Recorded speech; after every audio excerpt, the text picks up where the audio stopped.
Is developer advocacy just a fancy word for sales and marketing for developers? First of all, how dare you?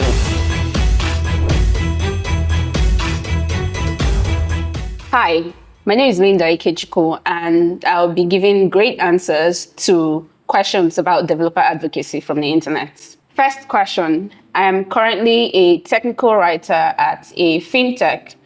Do I need to be a developer advocate to earn more money? I think I'll start by debunking that developer advocates do not necessarily earn more money than technical writers. It basically just depends on what industry you're working in and what companies you're working for. And the question about moving from technical writing to developer advocacy, it's all about your interests.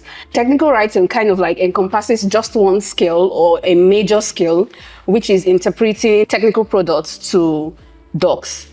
Developer advocacy is a much more multifaceted role where you have to be a writer, you have to be a public speaker, you have to be a product person, and sometimes you have to wear the hat of a marketer. So it just depends on what your interests are, and you find that, and if it aligns with what your interests are, then you go with it. Don't move from technical writing to developer advocacy because you're trying to earn more money. It necessarily doesn't work that way. Next question. I keep seeing people with developer advocate job titles. What exactly do these people do?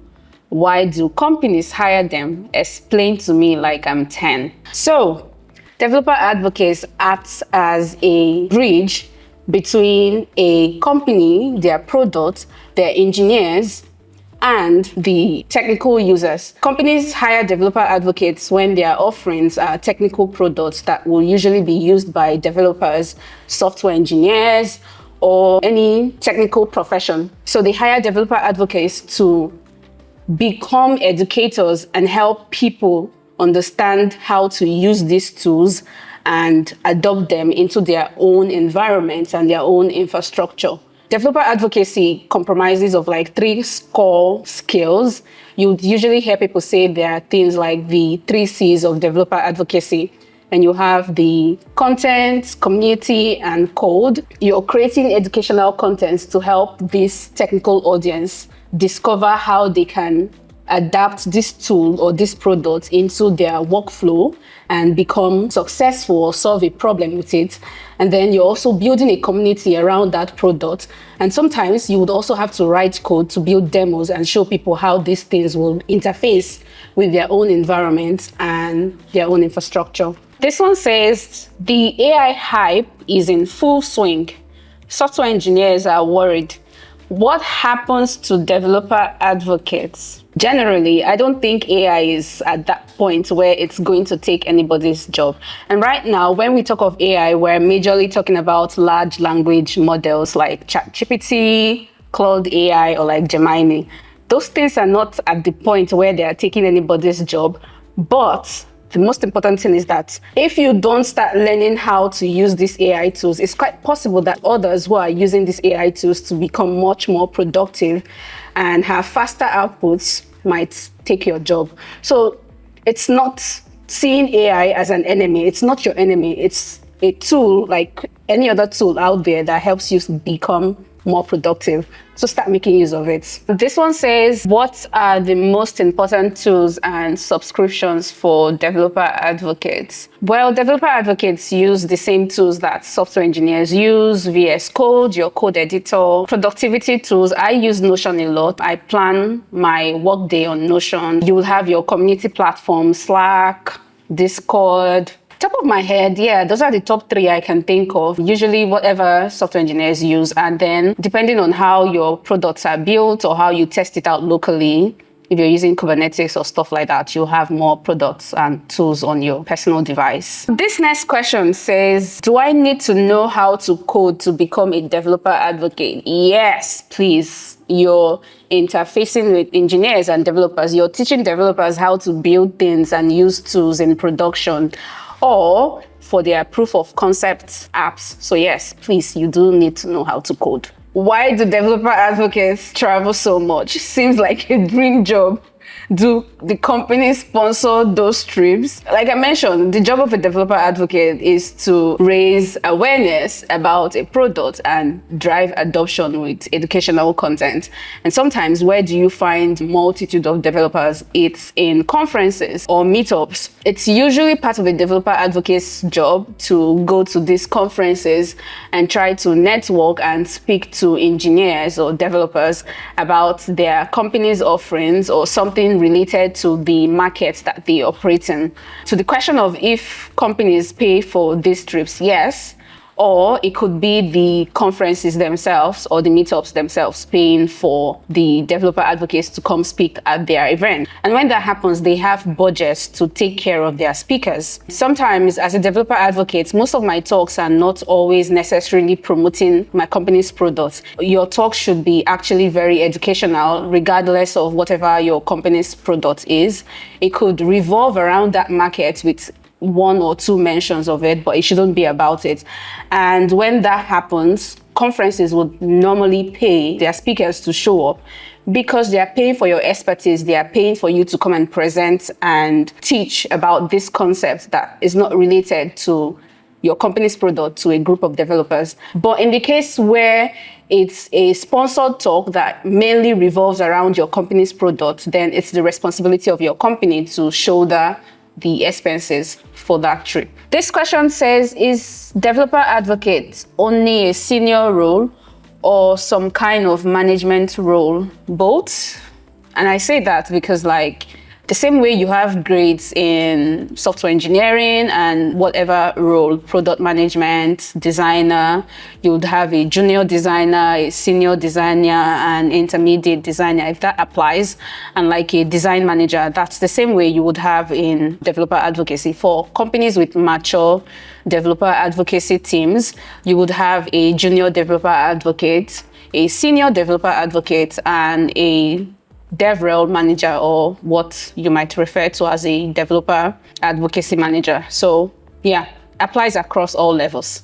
This question says, when did developer advocacy become a thing? It probably didn't start as the public facing role that we have now. It was more of an internal thing where fellow developers and engineers were just trying to help themselves out and teach about things, and soon somehow it just gradually became an official role. Do startups hire developer advocates, or is it just for big companies? Well, yeah, startups and big companies hire developer advocates, but the recommended thing is to figure out your product, have a product market fit, and have achieved some sort of revenue and have some sort of really good direction about where the company is headed and what your target technical audience is before hiring developer advocates. Else you'll be making them miserable and making the company miserable too. So yeah. Is developer advocacy just a fancy word for sales and marketing for developers? First of all, how dare you? The role of a developer advocate is quite nuanced in the sense that for companies that hire developer advocates, their end users are usually not normal everyday people. The end users are people who would have to apply these products technically to adopt them, have some sort of technical skills to be able to apply these products. And so usually developer advocates come in to fill the gap of speaking to these people in the languages that they are familiar with. So it doesn't sound like bluff. Developer advocates come in to become educators and make demo videos, process articles, tutorials, code. You wouldn't expect a marketer to do that. So marketers have their roles in a developer-focused company. Sales has their roles too. And usually you would find developer advocates working hand in hand with marketers and sales because the educational materials they create are then used by sales and marketing to drive their own goals. So you would typically have developer advocates working hand in hand with marketing and sales. They just kind of sit in between. How do companies measure developer advocate performance? The job of a developer advocate is two-dimensional. One is to drive awareness. The other side is to drive adoption.